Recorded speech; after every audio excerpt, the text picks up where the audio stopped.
Hello. When COVID-19 hit, video calls suddenly became the new normal. I'm just trying to control two screens at once.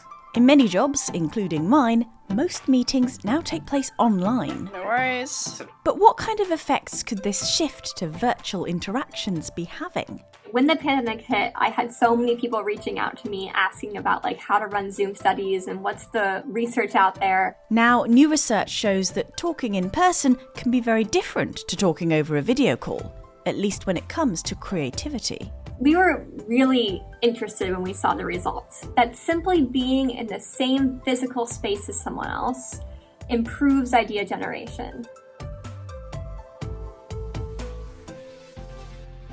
Every week, I have an online catch-up with my manager, Noah, where we discuss possible upcoming film projects. There's this paper coming out which is about creativity and particularly creativity over video calls. Obviously, a lot of my life has been spent on video calls over the last 2 years. So data on video calls and creativity, definitely a film I'm interested in.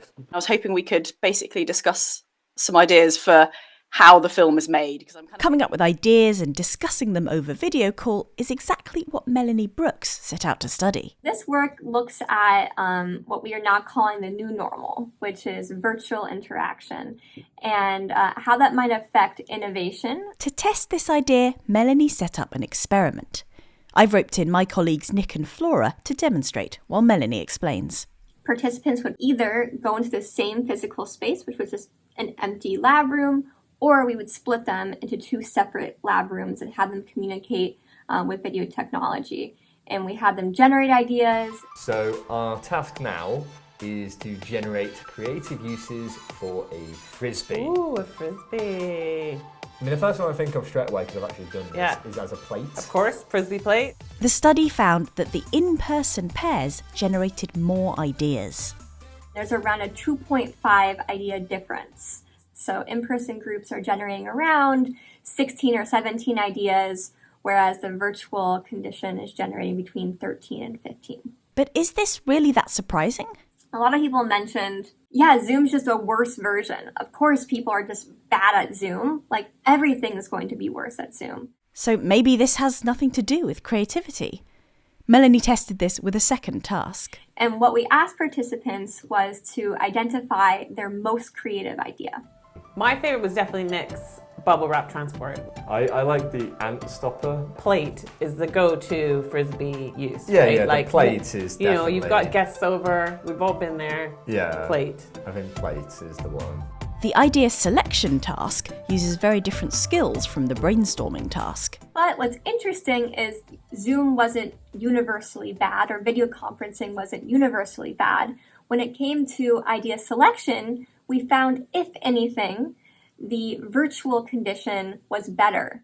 So what is it that might make idea generation, and only idea generation, harder over a video call? We looked at how much participants felt they connected with the other through self-report. We looked at unconscious connection through mimicry. We looked at trust through a monetary game.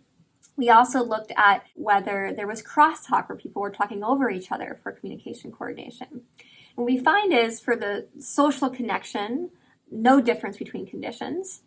For the communication coordination, we did find slight differences, but it couldn't explain the effect. But there was one difference between virtual and in-person conversations that did seem to make a difference, and Melanie spotted it by tracking people's gaze. Are you looking at your partner? Are you looking at the surrounding environment? Or are you looking at the task? And it's interesting, again, if you ask people what their intuition is, they think that there's more social connection when we're in person, and so we probably engage with our partner more. But we found the exact opposite. So we found that in the virtual condition, people are looking significantly more at their partner, almost double. And because of that, it's at the expense of their broader environment. Previous research has shown that people are more creative when they're less focused. When I'm communicating in person, I have the entire environment as our shared environment. Wherever I look, that is going to be part of my partner's environment too. However, when we're talking virtually, our shared environment is pretty limited to the screen. And we thought that this could lead to more focus, which should hurt idea generation because we're actually the most creative when we're unfocused and free. So rather than online conversations being inherently always better or worse, it could be that we need to adjust how we talk based on what we want to achieve. I use this now all the time. I don't have evidence for this yet, but based on my theory, I always suggest turning off the camera during idea generation. So you can walk around, you can look around. The idea that virtual meetings could impact things like focus and idea generation is likely to be of great interest to people around the world. But it's not as simple as saying, right, let's get back to the office then. It's not like we have to be in person.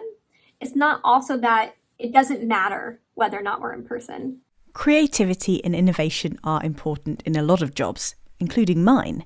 But online meetings still offer some advantages. The ability to have meetings more quickly, potentially with more people in different places of the world, I think could also be a massive benefit. So I could see some of those effects potentially cancelling out. Melanie is keen to test her theories further, but there's a bit of a problem. All of this research has been halted because we can't collect in-person data without people wearing masks. And that, of course, completely changes the experience. So there's tons of different experiments I would love to run that I haven't been able to do because we can't run in-person studies right now. But for now, Melanie's work has certainly given me something to consider when I'm brainstorming ideas for my next film. And I have quite a lot of ideas for this one. I quite like the idea of using this discussion of how to make the story as the kind of backbone of the story. It's so nicely meta. Awesome. This is going to be an interesting one. Amazing. Thanks Noah. Bye, Shamini. See you later. Bye.